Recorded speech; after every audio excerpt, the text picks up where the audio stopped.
Hello बच्चों, कैसे हो आप सब लोग। मैं निहारिका फिर से आप सब लोगों का एक बार स्वागत करती हूँ हमारे हिंदी बोर्ड बूस्टर के बैच में on this beautiful platform of physics वाला। और बच्चों, मैं उम्मीद करती हूँ आप सब लोगों की तैयारियां एकदम जोश के साथ बढ़िया तरीके से चल रही होंगी। अब सब लोग अपनी तैयारी मन लगा कर रहे होंगे, सैम्पल पेपर सॉल्व कर रहे होंगे, क्वेश्चंस को देख रहे होंगे। जो चैप्टर्स हमने कर लिए हैं उनको आप लोगों ने थॉरो कर लिया होगा, राइट। जितना भी हमने करा है अगर वो हो गया है वेल एंड गुड। अभी भी अगर उसके बचते हैं, अभी भी वो चैप्टर्स अगर बच्चों आप लोगों के बचते हैं तो एक ट्रिक आप लोग कर सकते हैं। साइड बाय साइड जब मैं आप लोगों को समरी सुना रही हूँ, क्वेश्चन आंसर्स करा रही हूँ, तो आप लोग डायरेक्टली एनसीईआरटी में से उन चीज़ों को रीड भी कर सकते हैं। तो इन दैट केस आप लोगों के लिए एक हेल्प हो जाएगी कि आप लोगों को इंग्लिश टू हिंदी ईजिली समझ में आ जाएगा। और कहानी को जब आप एनसीईआरटी से पढ़ेंगे तो आपके लिए चीज़ें और थोड़ी सी क्लियर हो जाएंगी, बिकॉज एनसीईआरटी आपकी बाइबल है। ठीक है, जैसे हमारी भगवत गीता है, मान लीजिए कि आप लोगों की एनसीईआरटी आपके लिए भगवत गीता है। जो भी आएगा ना, सारे सार जैसे जिंदगी के भगवत गीता में है, 10th के सारे सार जो है वो आप लोगों की किसमें है, आप लोगों की एनसीईआरटी में है।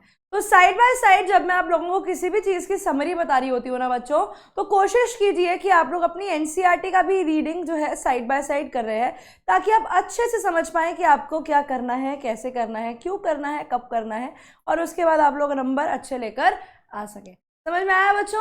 तो आज मैं आप लोगों का लेकर आई हूँ एक बहुत ही मोस्ट अवेटेड टॉपिक, जिसमें क्या होता है पता है, हमारा आधा पेपर निकल जाता है, जिसमें मैं यही समझ नहीं आता कि अरे इसमें लिखें क्या, और चलो लिख दिया तो फिर हमारे दिमाग में टेंशन रह जाती है कि यार ये चलो हम कर तो रहे हैं, लेकिन मान लीजिए कि पेपर में हुआ ही नहीं। हम लोग मैम डेढ़ घंटा 1.5 आवर्स इसमें दे जाते हैं, नंबर हमारे फिर भी नहीं आते। तो ऐसा क्या करें, मतलब इतना अत्याचार क्यों हमारे साथ। ये घड़ी दिख रही है ना, क्या आप लोगों की टाइम लिमिट है, क्या आप लोगों की टाइम लिमिट है कि किस तरीके से इन क्वेश्चंस के अंदर आप लोगों को एक टाइम दे दिया जाएगा और आपको कोशिश करनी है कि इन क्वेश्चंस को उतने ही समय के अंदर खत्म कर दिया जाए। क्या कर दिया जाए, उतने ही समय में खत्म कर दिया जाए।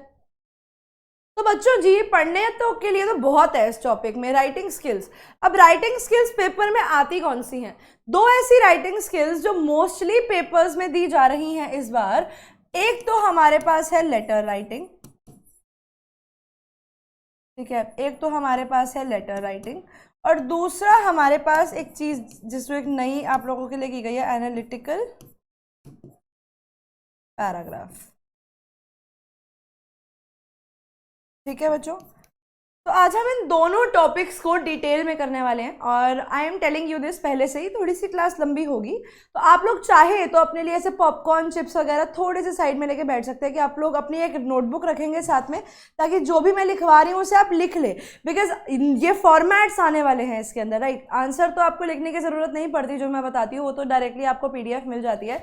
लेकिन ये जो हम आज करने वाले हैं ना बच्चों, इट इज़ प्रेफरेबल कि आप इसको लिख ले। अब क्यों लिख हम इसीलिए ले बिकॉज जब आप फॉर्मेट को लिख रहे होगे ना, तो काफ़ी सारी चीज़ें यहाँ पे सेट हो जाएंगी, यहाँ बैठ जाएंगी।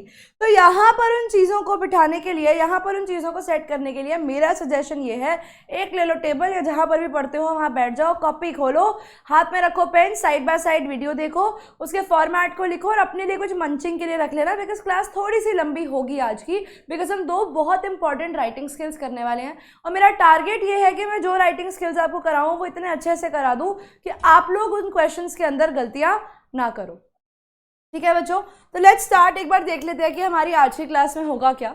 सबसे पहले ना हम लोग लेटर करने वाले हैं, तो हम लोग पहले तो ये देखेंगे कि हमारे लेटर का फॉर्मेट क्या होता है। ठीक है, बिकॉज हमारे लेटर के अंदर अगर मान लीजिए कि हमारा लेटर 5 नंबर का है, तो उसमें बहुत सारे मार्क्स यहीं कटते हैं।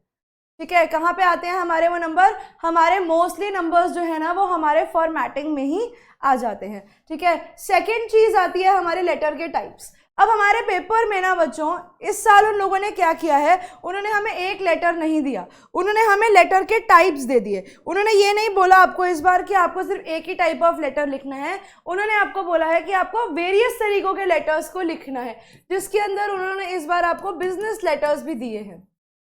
ठीक है, बिजनेस लेटर्स दिए हैं, तो बिजनेस लेटर्स को डिटेल में डिस्कस करेंगे।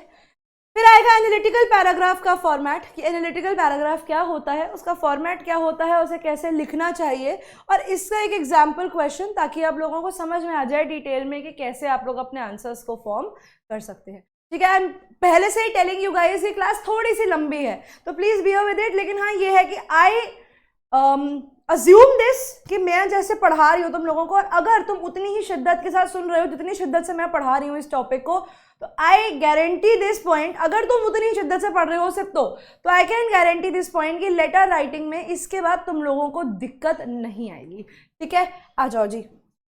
लेटर फॉर्मेट, अब पहले तो फॉर्मेट करेंगे जरूर, लेकिन फॉर्मेट के साथ साथ ना बच्चों पहले एक चीज समझनी ये जरूरी है कि हम लोगों ने क्या करना है। आपके जब लेटर्स आप लोग बच्चों लिखते हैं ना, तो आप लोगों के लेटर्स दो टाइप के होते हैं। एक तो आता है इनफॉर्मल, ठीक है, और एक होता है आपके पास फॉर्मल।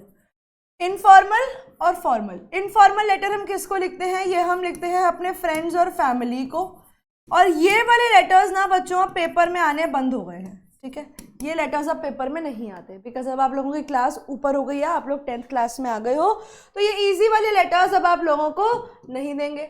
फॉर्मल लेटर्स के ना बच्चों टाइप होते हैं। क्या होते हैं फॉर्मल लेटर्स के ना टाइप होते हैं। फॉर्मल लेटर के अंदर आपको एप्लीकेशंस मिलती हैं। ठीक है, एप्लीकेशंस मिलती हैं। एप्लीकेशंस किसको हो सकती हैं, एप्लीकेशन आपकी प्रिंसिपल को हो सकती है। ठीक है, एप्लीकेशन प्रिंसिपल को हो सकती है। ठीक है, कोई भी हायर अथॉरिटी को हो सकती है। इस साल जो लेटर दिए हैं ना वो फॉर्मल लेटर्स आ रहे हैं। ठीक है, क्लास 10th के जो लेटर्स हैं वो फॉर्मल लेटर्स हैं, जिसके अंदर आप लोगों को एप्लीकेशन भी दी जा सकती है, कोई बड़ी बात नहीं है। ठीक है, पर आने के चांसेस कम होते हैं। एप्लीकेशन के बाद आपको एक बहुत ज़्यादा इंपॉर्टेंट टॉपिक जो हर सैम्पल पेपर में है वो है लेटर टू एडिटर। अब ये एडिटर ऑफ द न्यूज़पेपर को एक लेटर लिखा जाता है। अब ये एडिटर कौन होता है, पहले तो ना थोड़ा सा इस बात को समझ लो। हम लोग ना ये कहते हैं, हम ना लेटर में ये लिखाते हैं कि I hope you will do the needful and you will हमने जैसे मान लीजिए कि हमने ट्रैफिक के ऊपर कुछ लिखा और हमने इन्हें बोला कि सर आप ना इस पे अब मैं आपसे उम्मीद करता हूँ कि अब आप इसमें जो चेंजेस है ना अब आप कर देंगे। भाई वो एडिटर है, वो न्यूज़पेपर का एडिटर है, आपसे वो उसको लिख रहे हो ताकि वो आपके लेटर को पढ़े और आपकी जो प्रॉब्लम आप उस लेटर में दर्शा रहे हो उसको समझ कर ही वो न्यूज़पेपर में जाकर उसको छापे, ताकि जो अथॉरिटीज़ हैं वो उसको देख सके। मान लीजिए आपके एरिया में चोरी चकारी बहुत ज़्यादा हो रही है, लेकिन आपकी पुलिस उस एरिया के कुछ खास एक्शन नहीं ले रही उसके लिए, तो अब क्या करेंगे लोग, अब इस केस में लोग क्या करेंगे, इस केस के अंदर लोग बोलेंगे एडिटर को कि भैया हमारे एरिया में एक बंदे ने लेटर लिखा कि हमारे एरिया में बहुत ज़्यादा चोरी हो रही है, यहाँ पर पुलिस कोई एक्शन नहीं ले रही उस चोरी के रिगार्डिंग, तो आप इस चीज़ को हाईलाइट करते हुए अपने न्यूज़पेपर में दो। तो एडिटर का काम होता है आपके लेटर में लिखे हुए पॉइंट का एक आर्टिकल बना के न्यूज़पेपर में छापना, ताकि जो कंसर्न्ड अथॉरिटी है उस लेटर की उसको समझ में आ सके कि भैया मुझे ये चीज़ क्यों कही जा रही है। ठीक है, कि मुझे ये चीज़ क्यों बताई जा रही है। तो इसीलिए ये तो बहुत ज़्यादा ज़रूरी है कि आप लोगों को ये समझना कि लेटर टू एडिटर में एडिटर जाकर चेंजेस नहीं कर रहा, वो सिर्फ आपके बिहाफ पे आपके उठाए हुए टॉपिक के ऊपर एक आर्टिकल लिख के न्यूज़पेपर में छापेगा। तो उस टॉपिक को हाईलाइट करते हुए ही आपको एडिटर को बताना है कि भैया ये प्रॉब्लम है, ये चीज़ के रिगार्डिंग मैं आपको लिख रहा हूँ। समझ में आया? एडिटर में आप लोग बहुत गलतियां करते हो, इसलिए ये चीज़ बताइए। वैसे ही आप लोगों के पास सबसे इंपॉर्टेंट है यहाँ पर बिजनेस लेटर्स। ठीक है, बिजनेस लेटर्स में 3 कैटेगरी आती हैं। एक तो आता है इंक्वायरी। ठीक है, जब आप किसी भी चीज़ के लिए पूछताछ करते हो, क्या करते हो आप, जब किसी भी चीज़ के लिए पूछताछ करते हो ना बच्चों, तो वो क्या होता है, वो आपका होता है लेटर ऑफ इंक्वायरी। ठीक है, वैसे ही अगर आपको लगता है कि आप किसी से ऑर्डर प्लेस कर रहे हो, आपने कोई सामान देखा तो आपने कोई ऑर्डर प्लेस किया, प्लेसिंग एन ऑर्डर, तो प्लेसिंग एन ऑर्डर आपका ये हो जाता है किसी भी चीज़ का ऑर्डर प्लेस करना। और वैसे ही इसके अंदर एक बड़ा ही अच्छा और बड़ा ही इंटरेस्टिंग लेटर होता है, वो होता है कंप्लेंट। ठीक है, या तो आप किसी चीज़ के बारे में इंक्वायरी कर रहे हो, या तो आप किसी चीज़ की पूछताछ कर रहे हो, या आप ऑर्डर प्लेस कर रहे हो, या आप कंप्लेंट लिख रहे हो, तो ये सारे के सारे लेटर्स कहाँ पे आते हैं बच्चों, ये आते हैं आप लोगों की बिजनेस लेटर की कैटेगरी में। एक आपके पास एप्लीकेशन है और वैसे ही एक आपके पास लेटर टू दी एडिटर है। ठीक है, पेपर में कहाँ से सवाल आते हैं, पेपर में 2 लेटर में चॉइस आती हैं। तो जनरली जो चॉइस होती है बच्चों पेपर के अंदर, चॉइस नंबर 1 में पहला क्वेश्चन एडिटर का होता है और दूसरा क्वेश्चन कोई भी बिजनेस लेटर में से दिया जा सकता है। एप्लीकेशंस इस साल कम आती हैं, ये जनरली ना आप लोगों को क्लास 11th में और 12th के अंदर ज़्यादा आएंगी। ठीक है। 12th के अंदर आपको एप्लीकेशन के क्वेश्चन दिए जाएंगे ज़्यादा, अब आने में चांसेस अभी भी है लेकिन बहुत नेग्लिजिबल। तो अभी कहाँ से क्वेश्चन आएंगे आप लोगों के बिजनेस लेटर्स में से, और दूसरा आएगा आपका लेटर टू दी एडिटर में से। समझ में आया? ये क्या है? ये वो लेटर्स हैं जो हमें करने हैं। क्लियर? यहां तक आई होप किसी को कोई भी डाउट नहीं है कि लेटर टू द एडिटर क्यों लिखा जाता है, किसको लिखा जाता है, और बिजनेस लेटर क्या होता है। बिजनेस लेटर मतलब आप कोई भी ऑफिशियल पर्पस के लिए, कोई भी बिजनेस के काम के लिए या कोई भी इकोनॉमिक चीज के लिए जब आप कोई लेटर लिखते हो कुछ चीज के बारे में बताते हुए, पूछते हुए, फॉर्मल टर्म्स के अंदर, तो वो बिजनेस लेटर होता है। समझ में आया? आई होप यहाँ तक किसी को कोई भी परेशानी, दिक्कत नहीं होगी। आगे बढ़ते हैं और देखते हैं इसका फॉर्मेट क्या होता है। देखो, लेटर का फॉर्मेट आपके लिए 2 नंबर लेकर रखता है। ठीक है? अगर मान लीजिए कि आपका लेटर 5 मार्क्स का है, क्या है, अगर आपका लेटर 5 मार्क का है तो उसमें से 2 मार्क्स का तो बेटा सिर्फ फॉर्मेट ही फॉर्मेट है। 2 मार्क्स फॉर्मेट के होते हैं। 2 मार्क्स या 1.5 मार्क कम से कम फॉर्मेट का होता है। 1.5 मार्क तो मैं बताती हूँ कैसे मिलते हैं। 1 सेकेंड, 2 नहीं 1.5 होता है। ये 1.5 नंबर तुम्हारा सिर्फ फॉर्मेट का होता है। अब वो कैसे होता है? सबसे पहले ना बच्चों 2 लाइनों के अंदर आप लोगों का सेंडर्स एड्रेस आता है। डी कम पड़ गया ना एक। सेंडर्स एड्रेस आता है आप लोगों का 2 से 3 लाइनों, क्या आता है 3 लाइन्स के अंदर। अब वो क्या आता है वो भी मैं आप लोगों को एक बार बता देती हूँ ताकि आप लोगों को गलती ना आए। सबसे पहले आप अपना रेजिडेंस लिखते हो। आप लोग क्या लिखते हो? अपना रेजिडेंस लिखते हो। जैसे मान लो कि मेरा घर का नंबर है 343/ कुछ भी ले लो, 343/XY कॉलोनी। ठीक है? तो ये मेरा रेजिडेंस हो गया जहां पर मेरा घर है। ठीक है? सेकेंड नंबर में ना बच्चों मैं अपना स्ट्रीट और अपनी लोकेलिटी लिखती हूँ। ठीक है? मान लो मेरा गली नंबर 4 है, गली नंबर 4 या स्ट्रीट नंबर 4 मान लीजिए फॉर एग्जांपल सराय रोहिला, ऐसे करके मैंने दिया, और उसके नीचे मैं अपना स्टेट लिखती हूँ। ठीक है? तो कैसे बना? रेजिडेंस मेरा क्या आया, मान लीजिए कोई भी मैंने एड्रेस ले लिया, तो क्या लिया एड्रेस मैंने, मैं काम करूं आप लोगों के लिए। अगर आप लोगों को ज़्यादा सहूलियत चाहिए तो what I can do is, मैं यहाँ पर ना आपको साइड बाय साइड जो जैसे फॉर्मेट में चीज़ें आनी चाहिए ना वो लिख देती हूँ। तो ये 1.5 मार्क का फॉर्मेट आई राइट कैसे, जैसे मान लो मैंने लिखा 343/B, कौन सी जगह है ये, सम कॉलोनी ले लेते हैं, मान लो शाकिर कॉलोनी। वैसे ऐसी कोई कॉलोनी है नहीं बट कुछ दिमाग में आ गया था, शाकिर कॉलोनी। फिर स्ट्रीट नंबर 2 सराय रोहिला। अभी मुझे जगह पता है दिल्ली में कहीं पे है बट कहाँ पे है even I don't know this. और फिर यहाँ पे मैं लिखूंगी न्यू दिल्ली। तो इस तरीके से मैं अपना एड्रेस बना सकती हूँ। मान लो आपको एड्रेस में इतनी इन्फॉर्मेशन दी ही नहीं है तो सिर्फ 2 लाइनों में एड्रेस लिख देना, डन हो जाएगा। ठीक है? सेंडर्स एड्रेस के बाद ये लाइन मैं बना रही हूँ कि आप लोग एक लाइन छोड़ेंगे। क्या करेंगे? आप लोग एक लाइन छोड़ेंगे। वो मैं जब वहां बनाऊंगी तो आपको समझ में आ जाएगा कि लाइन कैसे छूटी है। उसके बाद आप लोग यहाँ पे लिखते हो डेट।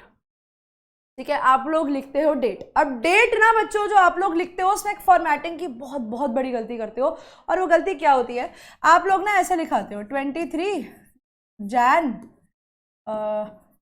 20 ऐसे 20 नहीं,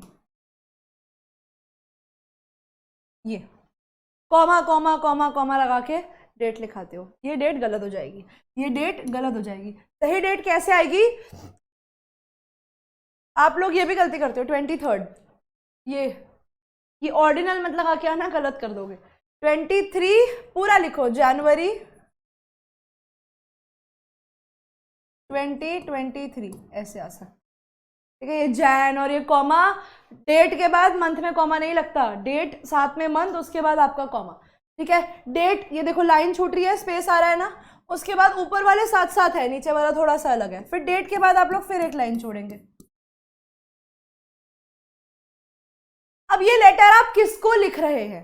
ठीक है? अब ये लेटर आप किसको लिख रहे हैं अब आप वो मेंशन करोगे। जैसे आपने सेंडर्स एड्रेस लिखा, अब यहाँ पर पहले तो आप मेंशन करोगे कि किसको लिखा जा रहा है, एडिटर को लिखा जा रहा है या मैनेजर को लिखा जा रहा है। तो ऊपर आप लोग एक बंदे की डेजिग्नेशन लिखोगे पहले तो, जैसे टू एडिटर या टू मैनेजर कुछ भी, उसके बाद उसके लाइन के जस्ट नीचे आप लोग लिखोगे रिसीवर्स एड्रेस। अब वही रिसीवर्स एड्रेस ही भैया अगर आपके पास ज़्यादा है तो आप लोग 2 से 3 लाइंस का रिसीवर्स एड्रेस बना सकते हो, ठीक है। जैसे मैं यहाँ पे लिख के दिखाती हूँ, मैंने लिखा टू एडिटर, तो मैं लिखूंगी दी एडिटर, मैं यहाँ लिखूंगी गैप के दी एडिटर। अब एडिटर कहाँ का, मान लीजिए फॉर एग्जांपल मैं हिंदुस्तान टाइम्स का लिख रही हूँ, तो कैसे आएगा, दी हिंदुस्तान टाइम्स, ठीक है। अब आप लोगों को एक चीज और याद रखनी है, हिंदुस्तान टाइम्स की जो जगह है ना वो कस्तूरबा गांधी मार्ग है। अनटिल अनलेस वो न्यूज़पेपर में आपको क्वेश्चन में दिया हुआ है वेल एंड गुड, नहीं दिया तो आप लोग ये लिख कर आ सकते हो कस्तूरबा गांधी मार्ग। भाई क्या है ये, न्यू दिल्ली है। मान लो कि आपको पिन कोड नहीं पता, एक और सजेशन आप लोगों को, आपको पिन कोड नहीं पता है ना किसी भी जगह का, तो XX लगाकर आ जाओ वहां पर, ठीक है। 2 क्रॉस लगाकर आ जाओ, टीचर समझ जाएगी कि आपको वो नहीं पता था। देखो फॉर्मेट कैसा आ रहा है आप लोगों का, सेंडर्स एड्रेस, फिर गैप छोड़ के डेट, फिर गैप छोड़ के आप लोगों का क्या आया, रिसीवर्स एड्रेस आया। ये मैं लिख राइट साइड पे रही हूँ, ये आएगा लेफ्ट में जब आप लोग बनाएंगे, ये क्लोज टू द मार्जिन आएगा। मान लीजिए कि ये अगर आप लोगों की आंसर शीट है तो ऐसे आना चाहिए, ये मार्जिन के क्लोज आना चाहिए। यहाँ पे फॉर्मेट और वहां पर वो कैसा आना चाहिए, कैसा दिखना चाहिए, मैं वो लिख रही हूँ। समझ में आ गया यहाँ तक? आई होप यहाँ तक किसी को कोई भी प्रॉब्लम नहीं है कि कैसे लिखना है। भाई ये डेट नंबर लेता है, फ्री के डेट नंबर है, इनको बना लो, आंसर नहीं भी लिख कर आओगे ठीक से, इसमें नंबर ले जाओगे, ठीक है। ये आ गया आप लोगों का फॉर्मेट। अब जब आप लोग फॉर्मेट से आगे बढ़ते हैं तो फॉर्मेट से आगे बढ़कर क्या होगा, फॉर्मेट से आगे बढ़कर आप फॉर्मेट से आगे बढ़ेंगे तो अब आप लोग क्या देंगे, अब आप लोग देंगे यहां पर सब्जेक्ट, कि अब आप ये किसको लेटर लिख रहे हैं और क्यों लिख रहे हैं। देखो किसी किसी स्कूल के अंदर ना फॉर्मेट जो है वो दिया गया है सर और सब्जेक्ट, किसी किसी में दिया गया है सब्जेक्ट और सर, तो it is completely your choice कि आप क्या लेना चाहते हो। मैं जिस फॉर्मेट से बता रही हूँ उसमें आप लोग सब लिखोगे, सब्जेक्ट में पूरा SUB JECT नहीं आना चाहिए, सिर्फ SUB लिखना है, कैपिटल में हाइफन लगाना है, उसके आगे सब्जेक्ट लिखो। सब्जेक्ट का ध्यान रखना बच्चों, वो सिर्फ एक लाइन में होना चाहिए। Subject should be very very short, it should be just there in the one, it should just be in one line। ये मैं वही अपना पेज का फॉर्मेट बना रही हूँ इधर। तो सब्जेक्ट मान लो मैंने लिखा, मैं लिखती हूँ रोड रैश के ऊपर, तो मैं मान लो जैसे बहुत ज़्यादा एक्सीडेंट होते हैं लोगों की रेकलेस ड्राइविंग की वजह से, कि लोग बहुत ख़राब गाड़ियाँ चलाते हैं, इंसिडेंट्स ऑफ रोड रैश, तो मुझे सिर्फ छोटा सा लिखना है, मुझे ज़्यादा कहानियाँ नहीं बनानी, और इसको अंडरलाइन कर देना है, ठीक है। सब्जेक्ट लिखना है, सब्जेक्ट को अंडरलाइन करना है। सब्जेक्ट के नीचे मैं लिखूंगी बच्चों सर या मैडम। अब आप लोगों को एक चीज का ध्यान रखना है, आप लोगों को डियर सर डियर मैम नहीं लगाना है, ठीक है। डियर ना हम लोग फ्रेंड्स के लिए यूज करते हैं, तो आज वो सर और मैम आपके डियर नहीं है तो उनके लिए डियर नहीं लगेगा, ठीक है। आप लोग डियर नहीं लगाओगे।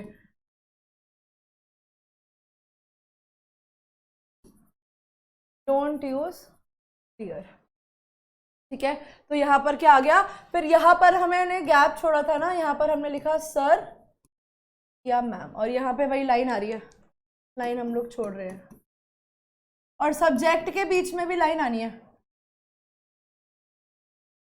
मेरे पास पेज खत्म हो गया तो मैंने इस तरीके से बनाया है, ठीक है, सर और मैम। उसके बाद यहाँ से लेटर का जो फर्स्ट पैरा होता है ना बच्चों, वो क्या होता है, वो इंट्रोडक्टरी पैरा होता है, जिसके अंदर या तो आप अपनी बात कर रहे होते हो, ठीक है, आप बताते हो कि ये लेटर आप कौन हो, या आप क्यों लिख रहे हो ये लेटर, क्या रीजन है आपका ये लेटर लिखने का। एडिटर का थोड़ा सा अलग होता है, और आपका न्यूज़पेपर का वो बिजनेस लेटर्स की इंट्रोडक्शन थोड़ी सी अलग होती है, ठीक है। वो जब हम करेंगे तो मैं आपको वहां पे ही लिख दूंगी कि क्या क्या इंट्रोडक्शंस आती हैं। फिर सेकेंड पैरा जो होता है ना बच्चों, वो होता है आपका बॉडी।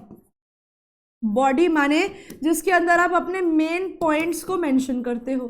क्या करते हो आप लोग, अपने मेन पॉइंट्स को मेंशन करते हो, अपनी मेन बातें बताते हो। और थर्ड पैरा जो होता है ना बच्चों, उसको हम लोग कहते हैं आप लोगों का क्लोजिंग पैराग्राफ, कि यानी जिसके अंदर अब आपने अपने मन की बातों को लिख दिया, आप नरेंद्र मोदी जी बन गए, पैराग्राफ आपने अपने मन की सारी बातों को बता दिया, अब उसके बाद आप अपने मन की बातों को बंद करने लगे हैं, क्लोज कर रहे हैं, यानी आपने अपनी बात को बता के खत्म करना है, तो वहां पर आप अपना क्लोजिंग पैराग्राफ डालेंगे। क्लोजिंग पैराग्राफ में एक लाइन होती है, वो मैं वहां पे लिख दूंगी, और वही है कि इन सब के अंदर एक लाइन आ रही है, ठीक है, इन सब के बीच में आप लोगों को एक एक लाइन छोड़नी है। जब भी आप पैराग्राफ चेंज करेंगे तो आपको एक लाइन छोड़नी है। लाइन नहीं भी छोड़ेंगे तो उसका भी एक ऑप्शन ये है कि अभी बताती हूँ, जब लेटर पे आएंगे ना फिर बताती हूँ क्या करेंगे। उसके बाद यहां पर आप फिर एक लाइन छोड़ेंगे। हम बचपन में लिखते थे योर्स ट्रूली, है ना, यहां पर वो योर्स फ्रेंडली, यहां पर योर्स फ्रेंडली नहीं आएगा, यहां पर वाई कैपिटल, योर्स ट्रूली या सिंसियरली, योर ट्रूली या योर सिंसियरली। अपना नाम लेटर में नहीं लिखना। लेटर में नाम दिया है, बहुत अच्छी बात है, लेटर में नाम नहीं दिया है, अपना नाम नहीं आएगा। लेटर में जिंदगी में गलती से भी अपना नाम लिखकर मत आ जाना, नंबर कटवा लोगे। क्यों कटवा लोगे? बिकॉज ना बोर्ड का एक पैटर्न है, बोर्ड में ना हमें अपनी आइडेंटिटी यूनानिमस रखनी होती है। यूनानिमस यानी हमें ये नहीं बताना होता कि हम कौन है, हमें अपनी आइडेंटिटी डिस्क्लोज नहीं करनी होती बोर्ड में। तो इसीलिए अगर आपको क्वेश्चन में नाम दिया है वेल एंड गुड, नहीं दिया है कोई रैंडम नाम लिखा हो, शाहरुख खान लिखा हो, कोई दिक्कत नहीं है, लेकिन अपना नाम नहीं लिख कर आना, ठीक है। अब इंट्रोडक्टरी पैराग्राफ कैसे होता है तो मैं यहीं पे आप लोगों को बता देती हूं। अगर आप एडिटर के लिए, अब यहाँ पे फॉर्मेट के आगे मैं थोड़ा सा अपने पॉइंट पे आ रही हूं, अगर आप एडिटर की बात करें, ये रहा आपका फॉर्मेट और ये आप लोगों को कैसे बनाना है। एडिटर में आप लोग कैसे लिखोगे, एडिटर के अंदर ना बच्चों आप लोगों का इस तरीके से शुरू होगा। ये एक लाइन आप लर्न कर सकते हैं, through the column of your esteemed newspaper, कि आपके इस जाने माने न्यूज़पेपर के कॉलम से आई वुड लाइक, आई अपना नाम बता सकते हो, I mister dash would like to bring, अब किसकी, इनकी अटेंशन थोड़ी चाहिए हमें अटेंशन चाहिए किसकी, कंसर्न्ड अथॉरिटीज की। I want to bring the attention of, attention किसकी, कंसर्न्ड अथॉरिटीज की। कंसर्न्ड अथॉरिटीज मतलब जिसके भी रिगार्डिंग वो केस लिखा जा रहा है, अटेंशन ऑफ कंसर्न्ड अथॉरिटीज,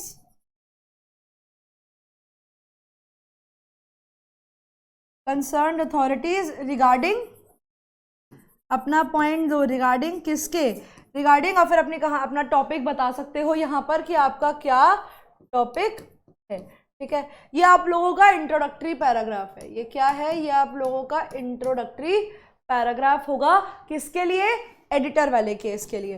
किसके लिए है ये बच्चों, ये है आपका एडिटर वाले केस के लिए, ठीक है। यहाँ पे आप लोगों का फॉर्मेट तो खत्म हो जाता है, एडिटर के लिए वो लाइन है। एडिटर के बाद जो लाइन आप लोग लिख सकते हो अपने बिजनेस लेटर्स के लिए, किसके लिए लिखोगे, बिजनेस लेटर्स के लिए लिखोगे। बिजनेस लेटर्स के लिए लाइन मैं आप लोगों को बता देती हूँ, वो ऑलमोस्ट सब में सेम रहेगी, आप बस अपनी मर्जी से उसको चेंज कर सकते हो। क्वेश्चन में दिया हुआ है, बहुत अच्छी बात है, नहीं दिया हुआ अपनी मर्जी से लिख दो। इसमें ऐसे शुरू होगा, this is with reference to, this is with reference to. अब रेफरेंस किसी भी चीज की हो सकती है। पहला तो आप लोगों से चेक कर सकते हो, of the newspaper article, from the newspaper article dated, यहाँ ऑन डेट या डेटेड क्या लिखोगे, डेटेड 23 नवंबर 2022। मान लो मैं बहुत पुराने टाइम की बात कर रही हूँ, मेरी मर्जी में कोई दिमाग में टाइम मैंने लिख दी 23 नवंबर 2022। या फिर आप लिख सकते हो लास्ट फोन कॉल, कि मेरी आपसे जो लास्ट फोन कॉल पे बात हुई ऑन, फिर आप लोग अपना डेट मेंशन कर सकते हो, ठीक है। या इसके अलावा अगर आपको लगता है कि नहीं मुझे लास्ट फोन कॉल भी नहीं लगनी, अगर आप लोग किसकी बात कर रहे हो, देखो ये वाले जो केसेस है ना, अभी पहले मैं आप लोगों को बता रही हूँ, प्लेसिंग एन ऑर्डर और इंक्वायरी में, कंप्लेंट में, सॉरी, प्लेसिंग ऑर्डर, ये प्लेसिंग ऑर्डर का है, लास्ट फोन कॉल या एडवर्टाइजमेंट, आपकी कोई एडवर्टाइजमेंट देखी है मैंने न्यूज़पेपर में, एडवर्टाइजमेंट इन कोई भी न्यूज़पेपर, इस न्यूज़पेपर के अंदर आपकी एडवर्टाइजमेंट देखी थी मैंने, उसके रिगार्डिंग मैं ये आपको लिख रहा हूँ। या फिर हमारा कैटलॉग सेंड बाय यू, या फिर आपकी डायरेक्टली उनसे पहले कोई बात हुई है तो उन्होंने आपको कोई कैटलॉग सेंट बाय यू, या तो उन्होंने पहले ही आपको कोई कैटलॉग दे दिया है। I would like to place order for the same, मैं उसी के लिए आपके ऑर्डर प्लेस करना चाहता हूँ। फिर सेकंड के अंदर तो पैराग्राफ चेंज हो जाएगा, वो मैं बता दूंगी कैसे। ये बिजनेस लेटर के पहले प्लेसिंग एन ऑर्डर की क्या है, ये उसकी इंट्रो है, ठीक है। ये प्लेसिंग एन ऑर्डर के लेटर की इंट्रो है। अब प्लेसिंग एन ऑर्डर के बाद मान लीजिए कि अब आप लोगों को लिखना है किसके रिगार्डिंग, अब आप लोगों को लिखना है इंक्वायरी के रिगार्डिंग। आपने एक इंक्वायरी करी तो इंक्वायरी के लिए आप कैसे इंट्रो करोगे, ठीक है। इसके अंदर ये वही with reference to line same आएगी। इसके अंदर आप अपना न्यूज़पेपर एडवर्टाइजमेंट दे सकते हो कि आपके न्यूज़पेपर एडवर्टाइजमेंट मैंने देखी थी, ठीक है, या मैंने आपकी फेसबुक ऐड देखी थी, कुछ भी कर सकते हो। मैंने आपका फेसबुक ऐड देखा था, ठीक है, मैंने आपका इंस्टाग्राम पोस्ट देखा था,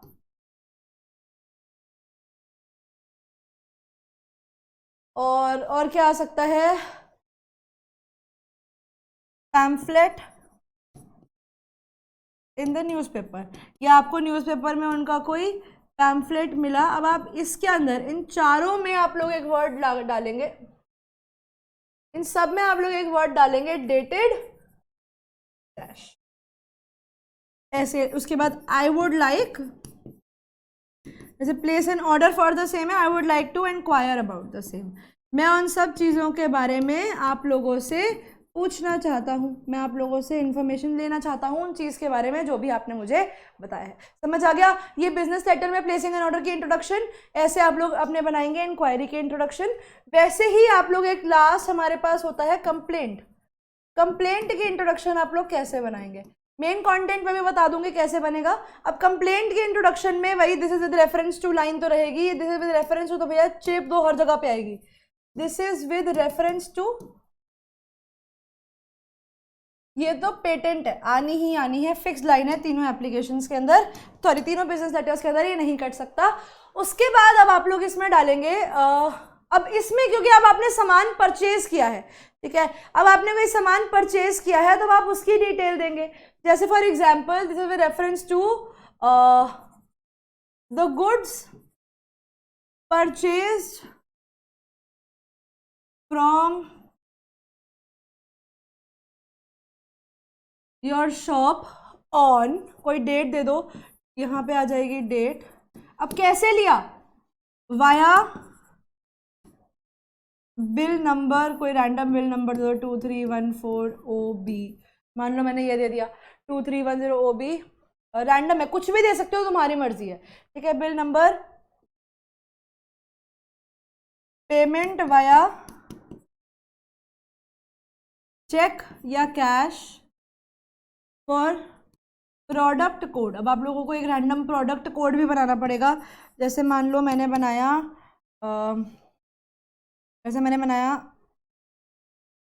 VNFOVQC, मान लो ये उसका रैंडम, मैंने कोई भी कोड बना दिया कि भैया ये उसका कोड है, ठीक है।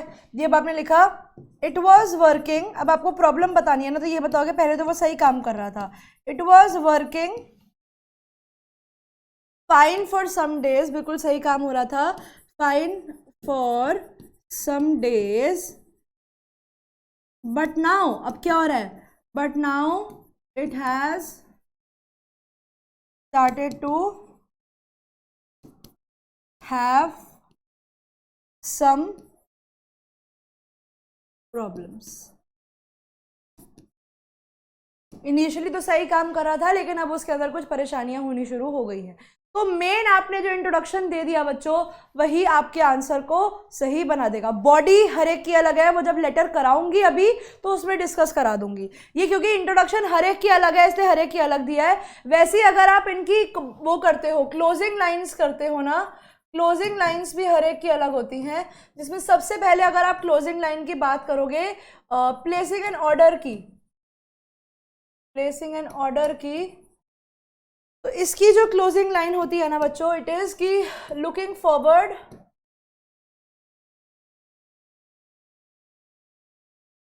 To a positive service from you, आपसे एक अच्छी सर्विस की उम्मीद करते हैं, पॉजिटिव सर्विस फ्रॉम यू। ये मैं हिंदी में इसलिए नहीं करा रही क्योंकि ये चीज़ है ही नहीं, आप लोग हिंदी में लिखोगे तो भी आंसर हिंदी इंग्लिश में ही जाएगा। प्लेसिंग एन ऑर्डर, ऐसे ही आपका कंप्लेंट, इसमें आप लोग लिखते कंप्लेंट, और इसमें यहाँ पर लिख देती हूँ पहले क्या है ये, inquiry.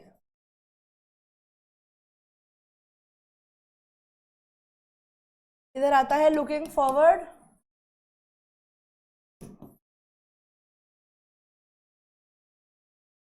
To a good service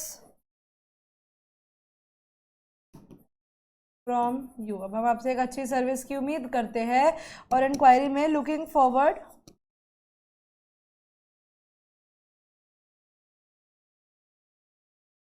to a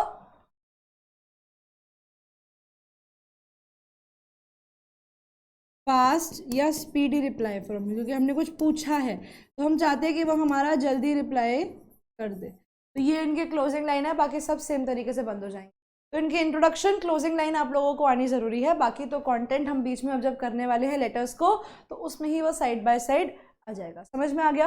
अब जो क्वेश्चंस बच्चों मैंने उठाए हैं ना आज, ये वो क्वेश्चंस हैं जो आप लोगों के सैम्पल पेपर 2023 में आए हैं। ठीक है, कौन से हैं? सैम्पल पेपर 2023 में जो क्वेश्चंस आए हैं ये वो हैं। देखो, वो कहते हैं, you are Sunidhi Prakash, the vice captain of brilliant Vidyalaya 12 Kanpur. आप कौन हो? आप सुनिधि प्रकाश हो, और आपका देखो वाइस कैप्टन हो आप कहाँ के? ब्रिलियंट विद्यालय 12 कानपुर, यानी आपको अपना सेंडर्स एड्रेस मिल गया। You have recently noticed several posters around your school premises conveying a hazardous message. Lose weight in just a month. वो कहते हैं आपने अपने स्कूल के आसपास के अंदर कुछ पोस्टर्स नोटिस करे हैं जिसपे लिखा है वजन कम करें 1 महीने में, जो कि शैम है, जो पता है हमें सच नहीं होता। और कुछ ऐसी लाइंस लिखी हैं, wonder diet comes to your rescue, कि एक वंडर डाइट आ गई है आपको बचाने के लिए, a privilege available only for few. और उसमें वो लोग ऐसे रोज लगा देते हैं कि भैया ये चीज़ तो सिर्फ कम लोगों के लिए ही अवेलेबल है, ताकि ज़्यादा से ज़्यादा लोगों को लगे कि अरे यार 1 महीने में हमारा वजन कम करा रहे हैं और ज़्यादा लोग भी नहीं है, तो क्यों ना जल्दी से इसको लिख दिया जाए। तो वो कहते हैं कि अब एक लेटर लिखना है, किसको? एडिटर को। किसके? Of the DWA। न्यूज़पेपर का नाम भी दे दिया उन्होंने। In not more than 120 words. Attention draw करते हुए, देखो आप लोगों का मोटिव क्या होने वाला है इस लेटर को लिखने का। मोटिव पहचान लो। मोटिव क्या है कि what is the harm cause by advertising, कि एडवर्टीजमेंट्स का, से मोटापे की एडवर्टीजमेंट का नहीं, ओवरऑल जनरली एडवर्टीजमेंट्स का क्या नुकसान होता है। और इम्प्लीमेंटेशन बताओ होलसम लंच मंथ्स की। और ये बताओ कि हमारे स्कूल में उन्होंने होलसम लंच, यानी उन्होंने प्रॉब्लम भी बता दी और प्रॉब्लम का सोल्यूशन भी दे दिया कि होलसम लंच मंथ आने वाला है स्कूल में, जिसके अंदर स्कूल में बच्चों को हेल्दी खाना दिया जाएगा, ताकि इन ऐसी प्रैक्टिसेस को वो लोग एड्रेस कर सके। बताओ कि क्या एडवांटेजेस हैं अच्छा खाना खाने की, और किस तरीके से ये आज की एडवर्टाइजमेंट्स जो हैं इन टर्म्स ऑफ टेलिंग कि भैया आप ये डाइट ले लो। इसको, ऐसी डाइट्स को ना हम लोग फैड डाइट्स कहते हैं, जैसे से बोलती है 1 महीने में करे 10 किलो कम, होता नहीं है। तो इस तरीके की डाइट्स को फैट डाइट्स बोलते हैं। तो किस तरीके से आजकल एडवर्टाइजमेंट्स की वजह से लोग पागल बन रहे हैं और इन फैट डाइट्स को ले रहे हैं। तो हमें क्या टॉपिक मिल गया, यानी हमें पता है कि हमारा जो टॉपिक आना चाहिए, जो हमारा वो आना चाहिए, क्या कहते हैं, सब्जेक्ट आना चाहिए, वो डाइट से एडवर्टाइजमेंट से कुछ रिलेटेड का है। हमें हमारा एड्रेस मिल गया, हमें हमारा सेंटर्स एड्रेस मिल गया, डेट हम खुद बना लेंगे, हमें हमारा क्या मिल गया, सब्जेक्ट मिल गया। अब बस हमें हमारे लेटर का इंट्रोडक्शन पता है, हमें क्या करना है, लेटर लिखना शुरू करना है। 1 सेकेंड देना, पानी पी लूँ फिर करते हैं।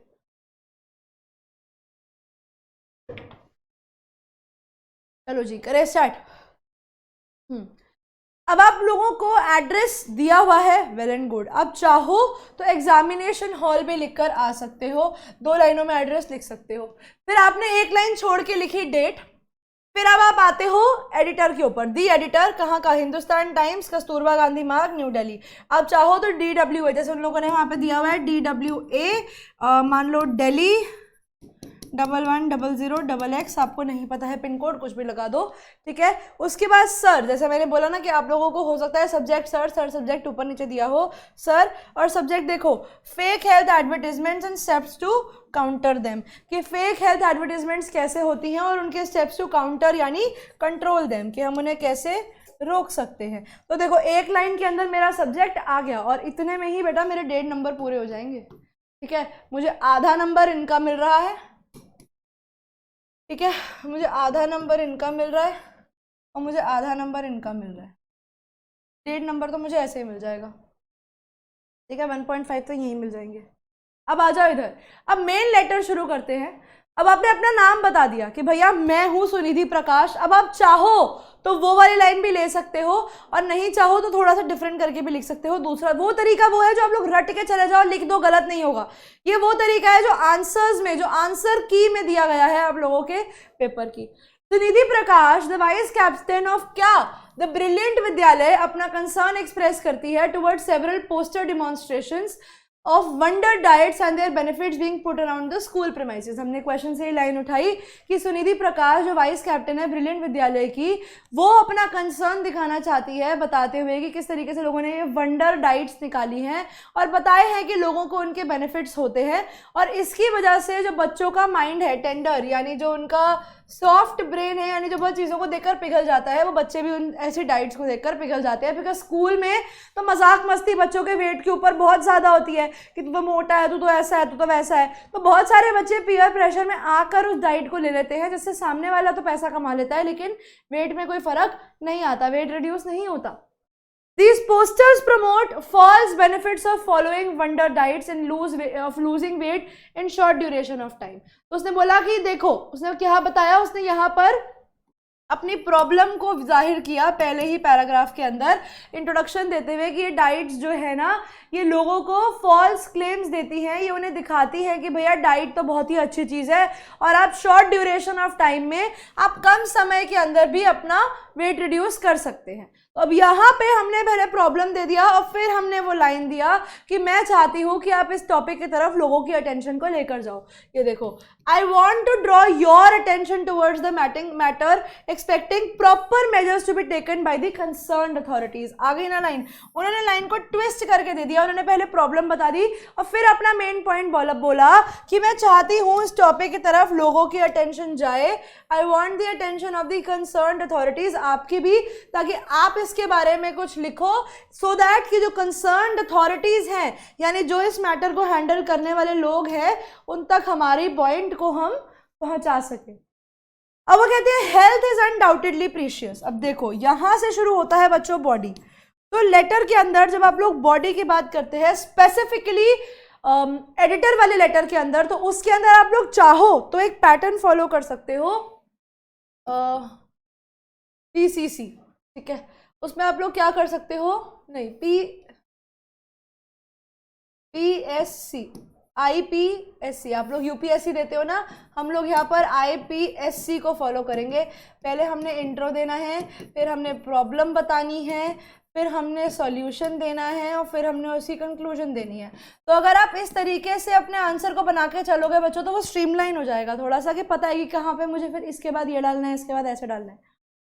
अब वो कहते हैं हेल्थ अनडाउटेडली एक बहुत ही प्रीशियस थिंग है, but shortcuts can not help anyone achieve health goals. मतलब हेल्थ इज समथिंग जो आप शॉर्टकट में नहीं पा सकते। आपको लगता है कि छोटी मोटी डाइट कर लूंगा पतला हो जाऊंगा, नहीं होता भैया, डाइट करनी पड़ती है। See me I am trying to diet but I am not able to do that because short term चीजें नहीं होती। In order to earn swift money, जल्दी फास्ट कर सकते हो, पैसा जल्दी में कमाने के लिए हेल्थ ब्रांड्स जो हैं दे एम टू डूप, यानी वो चीट करने की कोशिश करते हैं छोटे बच्चों के यंग माइंड्स को बाय क्रिएटिंग प्रमोशनल गिमिक्स। ऐसा दिखा दिया कि बच्चा बहुत मोटा था, ऐसे हाथ में उसके वो दिखा दिया, बर्गर दिखा दिया, ऐसा हट्टा कट्टा सा फूल रखा है, और थोड़े दिनों बाद वही बच्चा पतला सा हाथ में गाजर लेकर खड़ा है। तो दैट इज समथिंग जो बच्चों को आंखों से, एडवर्टीजमेंट्स एक ऐसी चीज है जो इंसान को फॉल्स चीजों में विश्वास कराने में भी हेल्प कर देती हैं। तो वो ये कहते हैं कि ये जो है ना, ये फालतू के गिमिक्स, यानी ये कुछ स्टंट्स होते हैं ऐसे बच्चों की, प्रमोशनल स्टंट्स होते हैं जिससे वो लोग उनकी अटेंशन गेन करने की ट्राई करते हैं in the form of these advertisements, because advertisements are something जो बहुत ज्यादा ल्योर कर सकती है किसी भी इंसान को कभी भी। अब कहते हैं everyone knows that these diets are not sustainable, यानी ये लॉन्ग टर्म बेनिफिट नहीं देती, ये इंसान की बॉडी को वीक कर देती है, लॉन्ग टर्म वर्क नहीं है इनका, ठीक है, ये लॉन्ग टर्म तक नहीं चलती हैं, ये बहुत जल्दी ही हमें बीमार कर देती हैं। तो ऐसी डाइट्स करने का कोई फायदा नहीं है। But they get duped by the false promises, क्योंकि बच्चे हैं तो उनका पागल बना दिया जाता है, उनको चीट कर दिया जाता है इन फॉल्स प्रॉमिसेस से। Proper diet, regular health and exercise, देखो यहाँ पे सोल्यूशन का पॉइंट शुरू हो गया ना, तो उसने बोला देखो प्रॉपर डाइट, रेगुलर एक्सरसाइज और हेल्दी लाइफस्टाइल, ये तीन ऐसी चीजें हैं जो बंदों को लूज करने में वेट हेल्प कर सकती है। To counter ill effect of these advertisement, यानी टू अपोज इन एडवर्टीजमेंट के ऑपोजिट इफेक्ट को। अब देखो उसमें उन्होंने सोल्यूशन हमें ऑलरेडी दे रखा था कि स्कूल में बच्चे क्या करना चाह रहे हैं, तो हमें वही सोल्यूशन अब इनके आगे रखना है। तो कहते हैं इस प्रॉब्लम को रोकने के लिए एंड टू अवेकन स्टूडेंट्स, उनको जागरूक करने के लिए इन फॉल्स प्रोमिसेस के अगेंस्ट हमने एक होलसम लंच मंथ शुरू किया है सर स्कूल के अंदर। आई होप कुछ इफेक्टिव मेजर्स लिए जाएंगे बाय द कंसर्न्ड अथॉरिटीज, क्योंकि हमने लिख रहे हैं, हम चाहते हैं कि वो अपने लेटर के अंदर अपने जो आर्टिकल देंगे अपने न्यूज़पेपर में उसमें हमारे बारे में लिखें कि यहाँ पर फॉल्स डाइट्स की वजह से बच्चों के साथ ऐसा ऐसा किया जा रहा है। तो इसके सोल्यूशन में इन लोगों ने यहाँ पर डाइट शुरू करी है ताकि जो कंसर्न्ड अथॉरिटी है, ताकि उस एरिया के जो गवर्नमेंट नहीं, उस एरिया के जो लोकल MCD है या जो भी है वहाँ पर जो भी उनकी कॉर्पोरेशन है, भले ही वो म्यूनिसिपैलिटी है, म्यूनिसिपल कॉर्पोरेशन है, जिला परिषद है, जो भी है, वो उस चीज़ को देखे समझे कि अच्छा यहाँ पर ये गलत हो रहा है तो मुझे इसके खिलाफ कुछ एक्शन लेना है।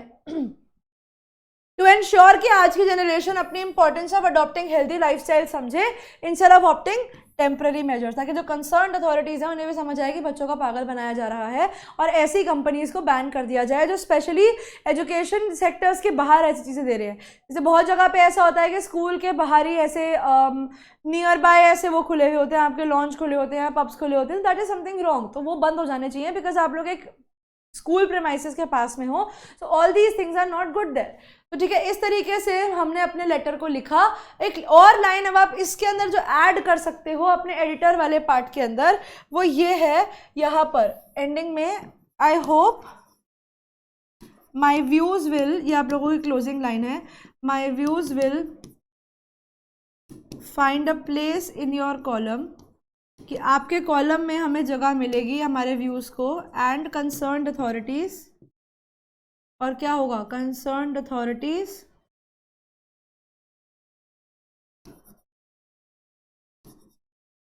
विल टेक दी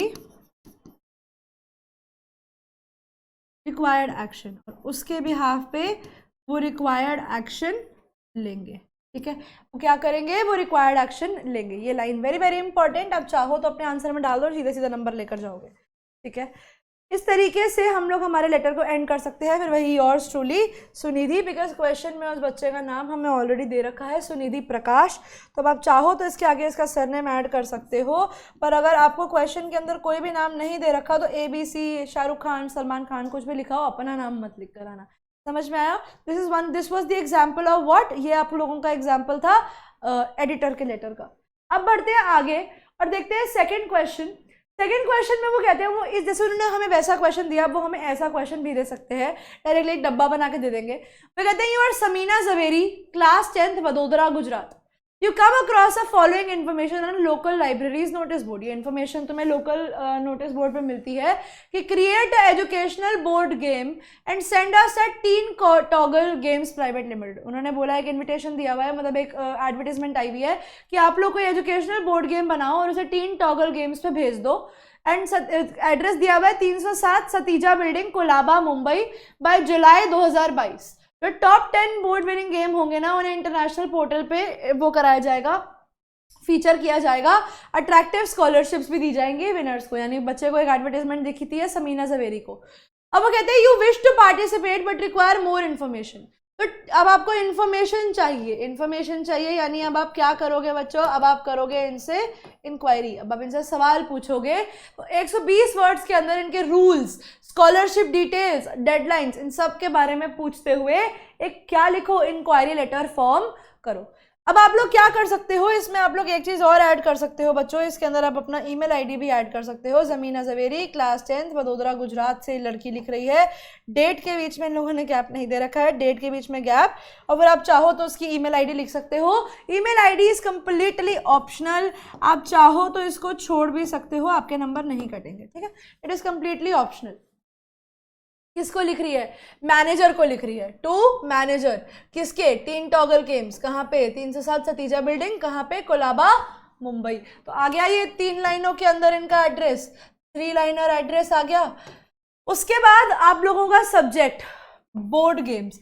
अब आप लोग चाहो तो इसके अंदर बोर्ड गेम्स को बढ़ाकर एक चीज इसमें ये भी ऐड कर सकते हो, enquiry regarding board game curation. Board games बनानी है ना, उसके बनाने, क्यूरेट करना मतलब क्रिएट करना, तो उसकी क्यूरेशन के लिए भैया हम आपको एक लेटर लिख रहे हैं। फिर भाई सर मैडम, फिर नीचे आता है। अब हम यहाँ से चाहें, अब देखो हमने क्या किया, दिस इज विद रेफरेंस से स्टार्ट किया। यहाँ पर उन्होंने बता दिया कि हमने आपका एडवर्टीजमेंट पढ़ा था।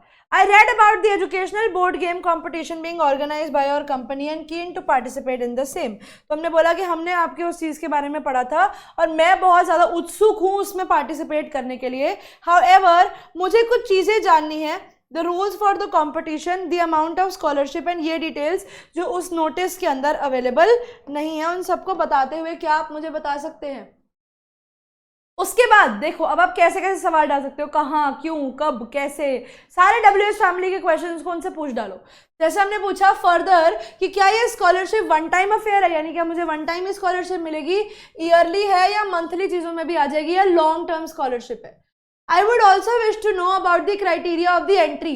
मैं पूछना चाहता हूँ कि इस कंपटीशन में मैं कैसे पार्टिसिपेट कर सकता हूँ, कितने नंबर्स ऑफ प्लेयर्स होने वाले हैं जो इसमें पार्टिसिपेट करें। भैया अगर ज़्यादा नंबर होके लोग होंगे तो मुझे गेम भी दिमाग से सोच के बनानी पड़ेगी।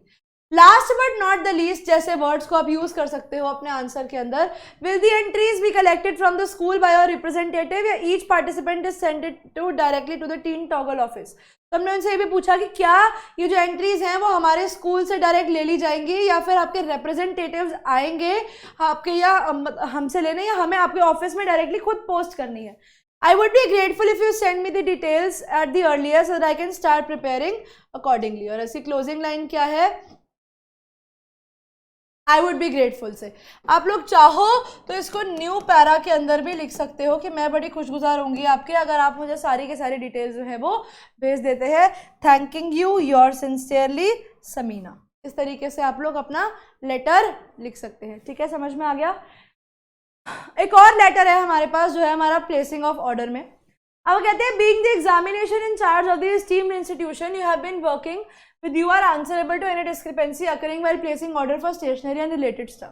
कहते हैं क्योंकि आप एकेडमिक अपने एग्जामिनेशन इंचार्ज हो एक इंस्टीट्यूशन के अंदर और आप वो उनके साथ बहुत टाइम से काम कर रहे हो, तो अगर कोई भी परेशानी होती है तो उसके लिए आप आंसरेबल होंगे।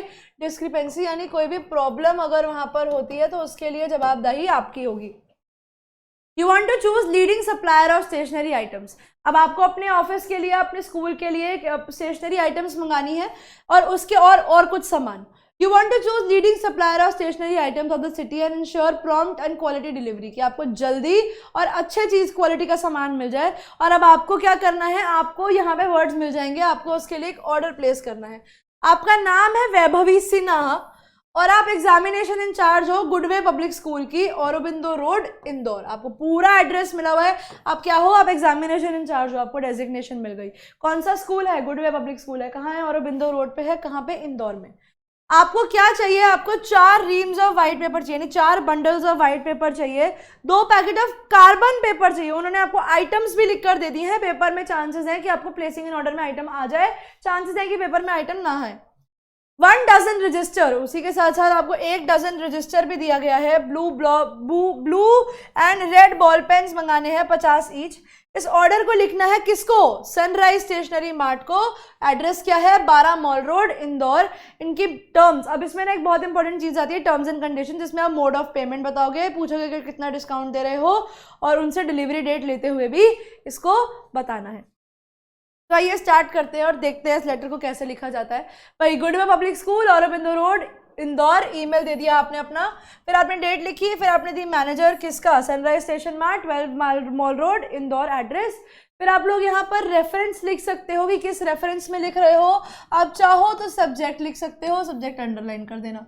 सर मैम अब यहाँ पे अब हम ये बताएंगे कि हमारी आपने जो कोटेशन भेजी थी वो अप्रूव हो गई है। ये बहुत फॉर्मल लैंग्वेज में लिखा जाता है, तो हम बोलेंगे we are please to inform you. आप लोग कुछ भी लिख सकते हो, जो इंट्रोडक्शन मैंने दी है वो भी, तो यहाँ पे दी गई है वो भी। तो आप बताओगे we are please to inform you कि जो कोटेशन आपने भेजी थी ना आपकी कंपनी से वो अप्रूव हो गई है, यानी अब हम आपको ऑर्डर दे देंगे। आप लोगों ने तारक मेहता देखा होगा, जिस तरीके से जेठालाल अलग अलग जगहों पे अपने टेंडर्स भिजवाता था, वैसे ही इसने अपना टेंडर भिजवाया और वो अप्रूव हो गया।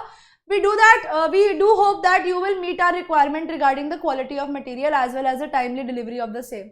हमने बोला कि हम आपसे उम्मीद करते हैं कि आप जो है पहली चीज तो हमें क्वालिटी ऑफ मटेरियल अच्छा देंगे, दूसरा आपका जो डिलीवरी है वो हमें टाइमली चाहिए। बिकॉज अगर आप लोगों ने क्वेश्चन में पढ़ा होगा तो देखो यहाँ पर उन लोगों ने यही दो डिटेल्स मांगी है। उन्होंने बोला है mention terms of payment, discount और टाइमली डिलीवरी भी लिखा था, ये रहा prompt and quality delivery. Time से आपको डिलीवरी चाहिए तो हमने यही लिखा कि भैया हमें ऑर्डर आपसे जल्दी चाहिए।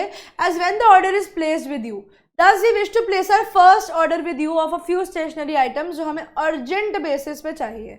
You are requested, अब नीचे एक लाइन छोड़ोगे और अब आप बताओगे कि ये सारी चीज़ें हैं और ये हमें कितने दिन में चाहिए। हमने एक डेडलाइन दे दी उन्हें कि भैया ये हमें 2 दिन के अंदर हमारे यहाँ पर दे जाना। ठीक है, आप लोगों ने डेडलाइन मेंशन कर दी।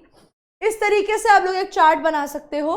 तो आपने सीरियल नंबर लिखना है, सीरियल नंबर के बाद आइटम लिखनी है और कितनी क्वांटिटी चाहिए आपको वो आना चाहिए। This is very very important, ये टेबल बहुत इंपॉर्टेंट है। इस तरीके से टेबल आप अपने आंसर में बनाएंगे, बिना टेबल के नंबर कट जाएंगे, -1 हो जाएगा if you not included the table in your answer. ठीक है, उसके बाद आपने टेबल बनाया, टेबल के बाद आप एक लाइन छोड़ेंगे। अब आप बताएंगे अपनी टर्म्स एंड कंडीशन। जैसे हर चीज़ के अगर टर्म्स एंड कंडीशंस होता है, आपकी भी कुछ टर्म्स एंड कंडीशंस हैं, तो वो टर्म्स एंड कंडीशंस आप बताएंगे। Kindly assure the delivery of the mentioned items, कि आइटम्स की डिलीवरी जो है वो टाइम पे हो जानी चाहिए। ड्यूरिंग स्कूल आवर्स 8:30 से लेकर 2 के बीच में। पेमेंट ऑलरेडी डिस्कस्ड है और वो विद इन अ वीक आपको आपके सामान डिलीवर करने के बाद हो जाएगी by cheque in favour of Mrs Sunrise Stationery. एक और अच्छी चीज जो आप लोग लिख सकते हो, गुड्स शुड बी ऑफ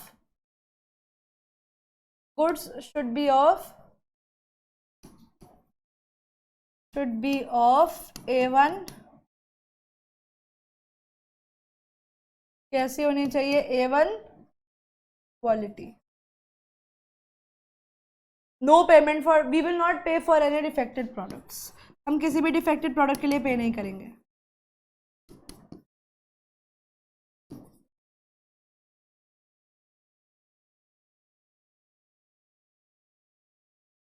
ठीक है भाई, thank you yours truly Vaibhavi Sinha. और क्योंकि यहाँ पर आपकी डेजिग्नेशन दी गई है तो अब आप वो भी मेंशन करोगे कि आप एग्जामिनेशन इंचार्ज होने के नाते ये लेटर को उनको लिख रहे हो।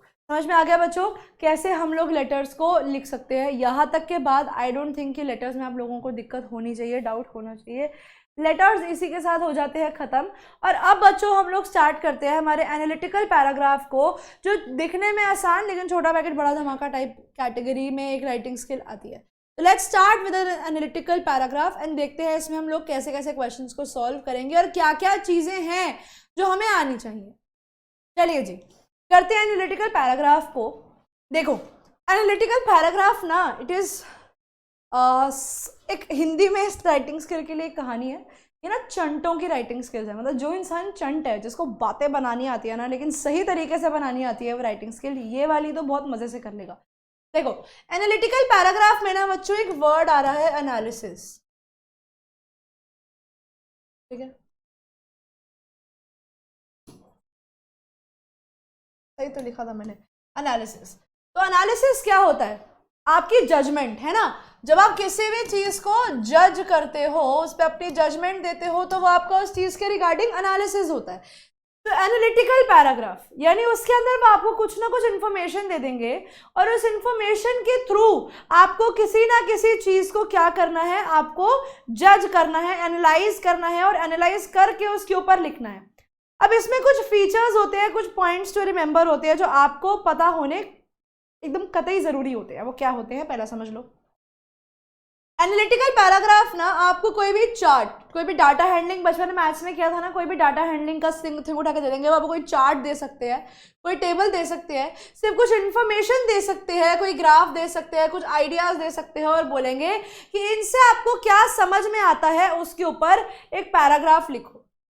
ये छोटा होना चाहिए, it should be brief and comprehensive, यानी उसमें डिटेल सारी होनी चाहिए लेकिन ऐसा मतलब आपको रखना छोटा है लेकिन बोलना सब है। मतलब कुछ शब्दों में आपको पूरी कहानी बयान करनी है। ये कुछ वैसी सी राइटिंग स्किल है। ठीक है, इसके अंदर आप जो भी पॉइंट बता रहे हैं, जैसे मानो आपने बोला कि कोई चीज़ बढ़ रही है, मैंने बोला जैसे सोसाइटी में क्राइम रेट बढ़ रहा है, अब आपको पैराग्राफ, आपको एक चार्ट दिया हुआ है जिसमें क्राइम रेट के बारे में कुछ लिखा हुआ है। आपने बोला पिछले साल से लेकर इस साल में क्राइम रेट बढ़ गया, तो अब आप कैसे प्रूव करोगे वो क्राइम रेट बढ़ गया? कहीं ना कहीं आप ग्राफ में लिखा होगा ना कि 2016 में मान लो कि 10% था, 25% था, अब बढ़ के वो 37% हो गया है। तो आप बताओगे कि इतने सालों के अंदर इतना इंक्रीज आया है। यानी आपको ये नहीं करना कि इन्फॉर्मेशन 2015 में इतनी थी, 2016 में इतनी थी, उसका ट्रेंड समझो। ये समझो कि क्या वो चीज़ आने वाले सालों में बढ़ गई या वो आने वाले सालों में कम हो गई, उसके हिसाब से अपने पॉइंट्स बनाओ। आपको अपने फैक्ट को प्रोवाइड करना है। आपकी लैंग्वेज जो है वो बहुत भारी नहीं होनी चाहिए, सिंपल लैंग्वेज में लिखो, बेसिक लैंग्वेज में लिखो, नंबर नहीं कटते हैं। It should mention figures and quantities, जो आपको दी गई है ना वही लिखनी है, अपनी मर्जी से बनाकर नहीं लिखनी। सेम टेंस यूज करो, कभी प्रेजेंट चल रहा है कभी पास्ट चल रहा है, ये हरकत नहीं करनी है। It should not provide any personal observation, this is a very very important thing. अपनी कहानियां नहीं पेल कर आनी है उसके अंदर, जो इन्फॉर्मेशन दी गई है उसी के हिसाब से लिखना है, अपनी इन्फॉर्मेशन नहीं डालनी। आपको passive form of the verb use करना है, जैसे मैं बोलती हूँ this was done by them, by word का यूज करना है सॉरी, बाय वर्ड का यूज करना है बनाने में। फॉर्मेट क्या होता है? ये 100 से 120 वर्ड्स का होता है। कंटेंट ऑफ द पैराग्राफ में सबसे पहले वही हमारा इंट्रोडक्शन होना चाहिए, जिसके अंदर हम पहले तो ये बताएंगे कि भैया जो फिगर हमारे सामने है वो क्या है, वो चार्ट है, वो पाइग्राफ है, वो आप लोगों को क्यू कार्ड्स दिए गए हैं, वो आपको टेबल दिया गया है, वो आपको हिंट्स दिए गए हैं। पहले तो आप ये बताओगे कि वो टेबल में आपको क्या दिया हुआ है, ठीक है। फिर अगर मान लो उसमें अलग अलग कलर्स से, अलग अलग शेप से डिपिक्ट किया गया है, तो आप ये बताओगे कि अच्छा ये कलर इसको दिखाता है, ये कलर इसको दिखाता है, ये शेप इसको दिखाती है। उससे क्या होगा, आपके 25 से 30 वर्ड्स तो आपके इंट्रोडक्शन में ही हो गए, आपकी मेहनत कम हो गई, आपको आगे थोड़ा सा कम करना पड़ेगा, कम लिखना पड़ेगा। फिर आती है बॉडी ऑफ द पैराग्राफ, इसके अंदर आप फिगर्स को समझाते हो। मान लो कि आप लोगों के पास कोई ग्राफ है, वो ऐसे गया, फिर ऐसे आया, फिर ऐसे गया, फिर अब वो धीरे धीरे डिक्लाइन करते करते वो धीरे धीरे ऊपर जा रहा है। मान लो कि ये आपके पास कुछ इस तरीके का एक ग्राफ दिया हुआ है, तो आप इसमें बताओगे कि स्टार्टिंग 0 से करी, फिर ग्रोथ आई, फिर एकदम से लोएस्ट पॉइंट पे गया, फिर हाई गया, फिर धीरे धीरे लो गया, लेकिन अब ग्रेजुअली वापस से बढ़ रहा है। तो यानी इस तरीके से आप बताओगे कब वो गिरा, कब वो बढ़ा, कब उसका लोएस्ट पॉइंट था, कब उसका हाईएस्ट पॉइंट था, हाईएस्ट पे कितना था, लोएस्ट पे कितना था, अब वो कैसे ग्रेजुअली ग्रो कर रहा है, कितने साल में कितना फर्क आया, वो सारी चीजें इसके अंदर हम बताएंगे। और कंक्लूजन में ओवरऑल समरी कि ये किस चीज के बारे में था, जो इंट्रोडक्शन में चेपा है वैसा ही सिमिलर सा लास्ट में कंक्लूजन में भी आ जाता है। ठीक है बच्चों, अब इसके अंदर हमें कोई भी पर्सनल ओपिनियन ऐड नहीं करना है, कंक्लूजन में भी नहीं, ऑब्जर्वेशन में भी नहीं, लेकिन जो चीजें दी गई हैं उन्हीं से चिपक कर रहो, अलग से कुछ नहीं लिखना। इन्फॉर्मेशन बहुत ध्यान से उठाओ कि कहाँ कहाँ पे क्या क्या एक्सप्लेन करना है। आप लोग ट्रेंड्स कैसे एक्सप्लेन कर सकते हो, लो उठा लो, फिर हाई उठा लो, ठीक है, फिर मीडियम उठा लो, फिर देखो कहाँ पे ग्रोथ आ रही है, फिर देखो कहाँ पे ग्रोथ नहीं आ रही। इंट्रोडक्शन के लिए आप लोग the chart given above describes, the given table suggest, the line graph shows, the data given provides information about, या द पाई चार्ट इलस्ट्रेट्स, कुछ भी ऐसे चीज़ों के इंट्रोडक्शन का यूज कर सकते हो। ये कुछ एग्जाम्पल्स दिए हुए हैं, ये बहुत इंपॉर्टेंट पॉइंट हैं, ये वाले और अगले वाले दो। आप लोग ग्रोथ को दिखाने के लिए रैपिडली, डबल्ड, स्काई रॉकेटेड, का मतलब होता है एकदम से ऊपर जाना, स्ट्राइकिंग इंक्रीज, पीक्ड, सोर्ड, इनको यूज कर सकते हो। और नीचे आने के लिए आप डिक्लाइन, प्लमेटेड, लेवल्ड ऑफ, स्टैग्नेट मतलब रुक जाना, फ्लक्चुएट मतलब ऊपर नीचे हो रहा है, starting to rise, starting to fall, drop down, ऊपर नीचे, ऐसे वर्ड्स का यूज कर सकते हो। ठीक है, अब आप लोग क्वांटिटीज मेंशन करोगे, नंबर एक्यूरेट होने चाहिए। अगर आप उन्हें फ्रैक्शंस में ले जा रहे हो, रेशोज में लेके जा रहे हो, तो आपको 1/3 ऑफ, नियरली 1/4 ऑफ मेजॉरिटी, आपको उसमें परसेंटेजेस दी होंगी। अब आपको लगता है कि यार मुझे तो बहुत अच्छा लिखना है, तो आप उसके अंदर परसेंटेजेस और फ्रैक्शंस बना लो। वैसे पेपर में इतना टाइम होता नहीं है, लेकिन अगर आपको देखते ही समझ में आता है, जैसे 25% है तो 1/4 ग्रोथ हो गई, ठीक है, 50% है हाफ ग्रोथ हो गई, 75% है 3/4 ग्रोथ हो गई। तो इस तरीके से आप लोग ग्रोथ ले सकते हो, 1/3 हो गई, 33% है तो यानी कुछ परसेंटेजेस के हिसाब से मेजॉरिटी ऑफ, तो इस तरीके से आप लोग कुछ फ्रैक्शंस का यूज कर सकते हो। अगर आपको कोई कॉन्ट्रास्ट दिखाना है, आपको कुछ डिफरेंस दिखाना है किसी चीज के बीच में, तो आप in comparison with, in contrast with, however, ऐसे वर्ड्स का यूज कर सकते हो। और कंक्लूजन के लिए overall, subsequently, in all, in a nutshell, in short, therefore जैसे वर्ड्स का इस्तेमाल कर सकते हो। पहला क्वेश्चन है, गुरमीत कौर एक एस्पायरिंग कैंडिडेट है पब्लिक फंडेड इंजीनियरिंग कॉलेज के लिए, क्वेश्चन 5 मार्क का है। She belongs to a near by village, वो एक आसपास के कॉलेज में ही विलेज से बिलोंग करती है, ठीक है। वो आसपास के ही किसी कॉलेज में जाती है, विलेज में रहती है, she has minimal technological skills and exposure, ना तो उसके पास टेक्नोलॉजिकल स्किल्स है और ना ही काम करने का एक्सपोजर, उसको कट ऑफ परसेंटेज आई है और अब वो एक पार्शियल स्कॉलरशिप देख रही है कि मैं कहाँ से काम करूँ। तो एक पैराग्राफ लिखना है 100 से 120 वर्ड का, उसका स्वॉट नोट्स को एनालाइज करते हुए। स्वॉट क्या होता है? ये होता है इसका ये तो अपॉर्चुनिटीज होती हैं, ये होता है थ्रेट्स, ये होता है इसका अभी दिमाग में आया था स्ट्रेंथ, और डब्ल्यू होती है आपकी वीकनेस। वैसे तो ये इकोनॉमिक्स का वर्ड है स्वॉट एनालिसिस, जिसमें आप किसी भी चीज़ की स्ट्रेंथ, किसी भी चीज़ की वीकनेस, किसी भी चीज़ की अपॉर्चुनिटीज़ और उसके थ्रेट्स को नोट करते हो। तो ये रहा उसका टेबल, जिसमें उसकी स्ट्रेंथ है कि उसका करिकुलम बहुत स्ट्रांग है, उसकी क्वालिटी फैकल्टी है, दिमाग उसका बहुत अच्छा है, वो बहुत अच्छी वाइब, उसने एक्टिविटी क्लब्स में पार्टिसिपेट किया है, वो उसकी लोकेशन बहुत अच्छी है और उसकी रेजिडेंशियल एरिया से भी वो बहुत पास है। अब उसको प्रॉब्लम क्या है? उसकी प्रॉब्लम है लैक ऑफ डाइवर्सिटी, वहाँ पर बहुत ज़्यादा वैरायटी नहीं है, स्टूडेंट की बिहेवियर की प्रॉब्लम है, कोई हॉस्टल फैसिलिटी नहीं है, रिपेयर और मेंटेनेंस वर्क नहीं है, under utilisation of IT services. आप पढ़ाई तो कर रहे हो लेकिन आपकी स्किल्स कहीं पे यूज़ नहीं आ रही, आपकी एडवर्टीजमेंट जो है वो आउट ऑफ स्टेट स्टूडेंट्स के लिए है, आप लोगों के लिए नहीं है।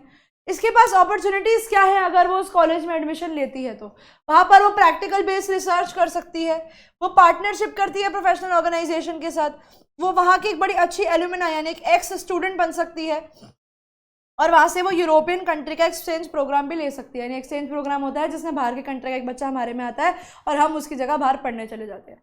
और इसकी थ्रेट क्या है? यहाँ पर इसकी पब्लिसिटी नहीं हो रही, पब्लिक परसेप्शन फंडेड कॉलेजेस की तरफ होती नहीं है। वो कहते हैं कि क्या करोगे ऐसे कॉलेजेस में पढ़ के, स्टूडेंट का जो टेक्निकल सब्जेक्ट है उसकी तरफ बेंड नहीं है, और low employ morale due to budget cuts, और ज़्यादा लोगों को पैसा मिलता नहीं है क्योंकि बजट कट है तो ज़्यादा सैलरियाँ भी नहीं आती। तो इसके पास उस काम के लिए स्ट्रेंथ भी है कि वहाँ भैया अच्छा करिकुलम है, अच्छी फैकल्टीज़ है, वहाँ अच्छे एक्टिविटी क्लब्स है, लोकेशन अच्छी है, घर से पास है। प्रॉब्लम में क्या है? वहाँ ज़्यादा बच्चे लेते नहीं है, स्टूडेंट का बिहेवियर प्रॉब्लम है, हॉस्टल फैसिलिटी नहीं है, मेंटेनेंस वर्क धीरे चलता है, जॉब्स की उतनी अवेलेबिलिटी नहीं है। अपॉर्चुनिटीज़ क्या है? वो वहाँ पे रिसर्च कर सकती है, पार्टनरशिप कर सकती है, वहाँ की एक अच्छी एलुमनाई बन सकती है बिकॉज उसे पता है कि उसमें कैलिबर है, वो एक्सचेंज प्रोग्राम में दूसरे कंट्री जा सकती है। लेकिन प्रॉब्लम क्या है? लोग उसे करने नहीं देते। लोग कहते हैं फंडेड कॉलेज में काम करके क्या करोगे? स्टूडेंट का जो इंटरेस्ट है वो टेक्निकल कॉलेजेस की तरफ नहीं है। तो इसका स्वॉट एनालिसिस हमारे पास है और इसके स्वॉट एनालिसिस को यूज़ करके हमें इसके लिए एक एनालिटिकल पैराग्राफ बनाना है, एनालिसिस करना है इसके स्ट्रेंथ का, वीकनेस का, अपॉर्चुनिटीज़ का और थ्रेट्स का। देखो फॉर द डिसीजन कि वो क्यों यहाँ पर पार्टिसिपेट करे। ये इन्फॉर्मेशन अबव जो है it comes handy for Gurmeet, यानी उसके लिए काफ़ी हेल्पफुल सी हो जाएगी अगर वो इस इन्फॉर्मेशन को समझती है। तो कैसे? In order to take the right decision about her admission in public funded engineering college. अब देखो यहाँ पर हम क्या करेंगे, पहले हम उसके स्ट्रेंथ लिख देंगे। देखो due to availability of strong curriculum, quality and efficient faculty and varied activity clubs, she assured and enlightening academic experience at the campus. हमने क्या पॉइंट लिखा? हमने यहाँ पे अपना ओपिनियन नहीं दिया, यहाँ पर हमने फैक्ट को स्टेट किया है। इन सब चीज़ों की वजह से उसको काफ़ी अच्छा एकेडमिक एक्सपीरियंस मिल सकता है। तो यहाँ पे हमने किसको हाईलाइट कर दिया? यहाँ पर हमने उसकी स्ट्रेंथ को हाईलाइट कर दिया। As she resides in a nearby village, unavailability of hostel facilities, यानी यहाँ पर उसकी अब वीकनेस को बताया जा रहा है कि वीकनेस क्या है।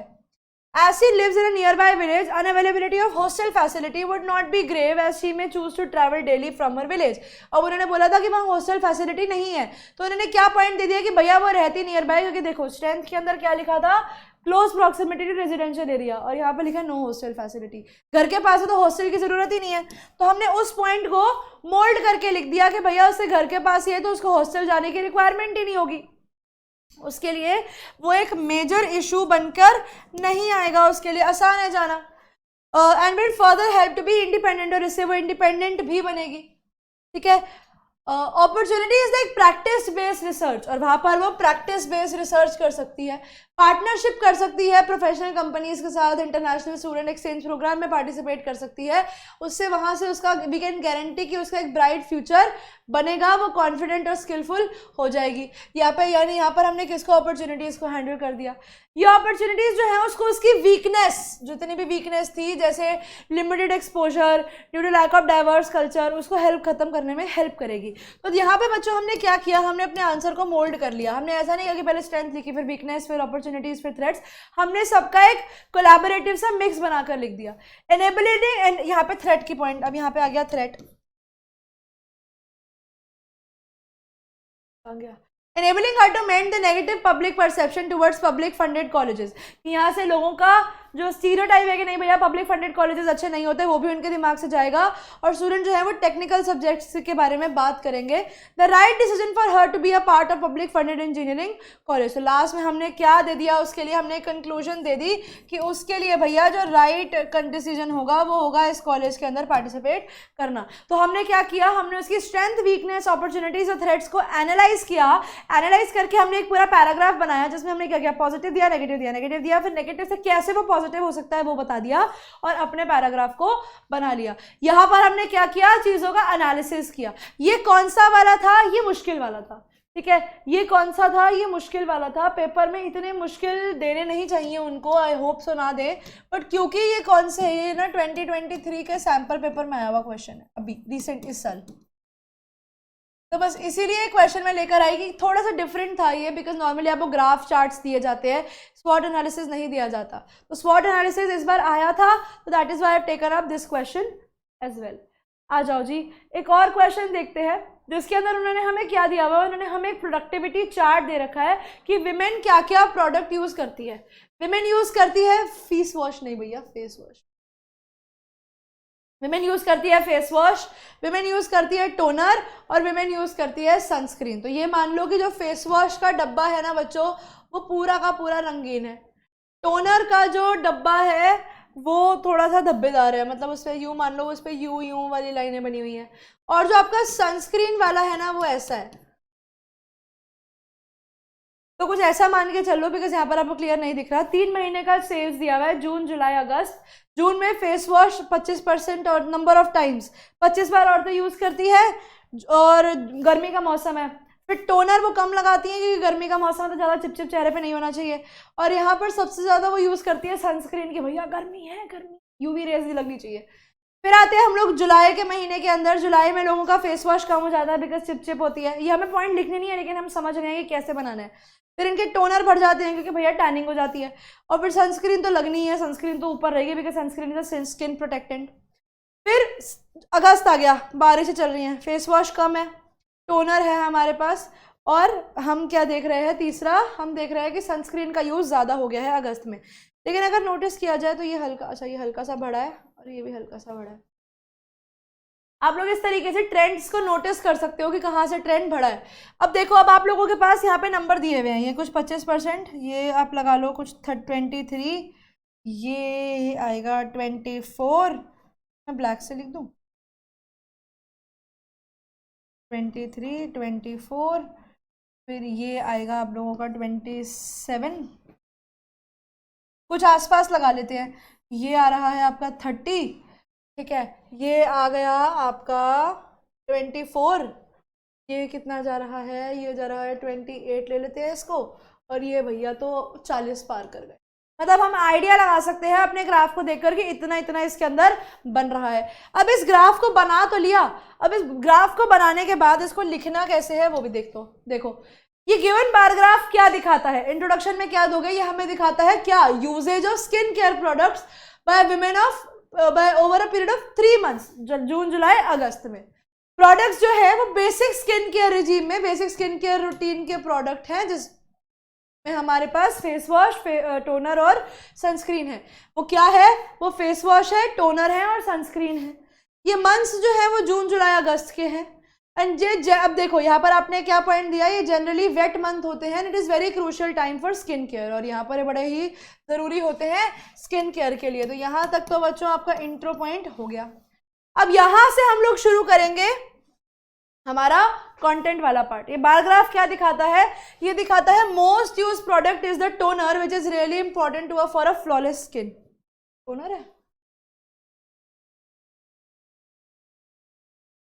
हम सनस्क्रीन लेके चलते हैं, ठीक है। टोनर तो नहीं दिख रहा क्योंकि हमने सेकंड टोनर लिया है, तो हमारे लिए तो भैया सनस्क्रीन बहुत ज़रूरी है। लोगों ने सनस्क्रीन ज़्यादा यूज़ करी है, followed by toner and then the face wash. So the consumption of face wash is least in the month of June. जून के महीने में सबसे कम फेस वॉश यूज़ किया है, that was only 25 times. लिखा हुआ है ना, जून में फेस वॉश 25 बार यूज़ किया गया है, सबसे कम वहाँ पर यूज़ किया गया है। इन जुलाई 22 times and in August 24 times. हमने टाइम्स बनाए और लिख दिए। On the other hand sunscreen जो है वो 22 टाइम्स यूज़ की गई है, जुलाई में 25 एंड अगस्त में 27। यहाँ पर हम टोनर लिखेंगे बिकॉज हमने थोड़ा सा उसको ट्विस्ट किया हुआ है। और हमारा सनस्क्रीन जो है वो सबसे ज़्यादा हमने यूज़ किया है, सनस्क्रीन सबसे ज़्यादा यूज़ किया गया है 34 times in June, 29 times in July and 35 times in August. हमने सारी इंफॉर्मेशन फेस वॉश की भी, टोनर की भी और सनस्क्रीन की भी दे दी। यहाँ तक हमारा क्या खत्म हो गया भैया, यहाँ तक हमारा जो बॉडी वाला पार्ट था वो भी निपट गया। अब आती है कंक्लूजन। अब कहते हैं टू कंक्लूड, अब इसकी कंक्लूजन क्या बताएंगे, given information it will not be wrong to say कि विमेन जो है उन्हें अपनी स्किन की केयर करना अच्छा लगता है, they prefer skin care and using these basic products women are trying to have a routine to prevent skin damage। और इन्हीं चीज़ों को यूज़ करके women अपनी स्किन डैमेज को बचाने की कोशिश करती हैं, ठीक है। और यहीं पे हमारा एनालिटिकल पैराग्राफ भी खत्म हो जाता है। जो हिंट्स दी गई हैं those are very important. What you guys can do is, आप लोगों को प्रैक्टिस शीट जो मिलेगी ना आज, उस प्रैक्टिस शीट में से ना आप लोग आंसर पहले खुद ट्राई करो। क्या करो, खुद ट्राई करो, क्योंकि आंसर की उसके अंदर नीचे होगी ना, खुद ट्राई करो उनको लिखने का और चेक करो कि क्या आप लोग सही लिख पा रहे हो नहीं लिख पा रहे हो। अपने लेटर को टाइम दो अभी 30 मिनट्स का, ठीक है। 30 मिनट्स में लेटर लिखने की कोशिश करो और 30 मिनट्स के अंदर एनालिटिकल पैराग्राफ को लिखने की कोशिश करो और एक बार चेक करो कि क्या आप लोग इसको 30-30 मिनट के अंदर लिख पा रहे हो। अगर 30-30 मिनट में लिख पा रहे हो तो वेल एंड गुड, क्योंकि इसके बाद आपको इसको 20 मिनट में लिखने की प्रैक्टिस करनी है। प्रैक्टिस करो, कोशिश करो कि इसको 20 मिनट के अंदर लेकर आ जाओ। By the time 20 minutes are over, आपकी ये राइटिंग स्किल्स भी ओवर हो जानी चाहिए। मतलब अपना प्रैक्टिस करो इतना कि 20-20 मिनट तक की टाइम लिमिट आप लोगों की सेट हो जाए। ऑलराइट बच्चों, इसी के साथ हमारी राइटिंग स्किल्स की बहुत इंपॉर्टेंट क्लास होती है ख़त्म। हम लोगों ने 2 चीज़ों को करा है, लेटर राइटिंग जिसमें हमने 4 तरीके के लेटर्स पे फोकस किया। एडिटर वाले क्वेश्चन पे, एडिटर के साथ हमने किया बिजनेस लेटर जिसमें हम लोगों ने किया प्लेसिंग एन ऑर्डर, इंक्वायरी और कंप्लेंट राइटिंग। उसके बाद हम लोगों ने किया एनालिटिकल पैराग्राफ, और एनालिटिकल पैराग्राफ के अंदर हम लोगों ने किया है अलग अलग तरीके के क्वेश्चंस को, जिसमें हमने इन डिटेल समझा है कि हम लोग हमारे आंसर्स को कैसे फॉर्म कर सकते हैं। एक्चुअली जैसे issue with the AC and that is why I was just straight away, मैं ऐसे खो गई थी उसके अंदर। Anyways, thank you students, all the very best for your exams. हम लोग मिलेंगे अब हमारी नेक्स्ट क्लास के अंदर एक और टॉपिक के साथ। तब तक के लिए बच्चों पढ़ते रहो, do your best, give your best, bye bye everyone.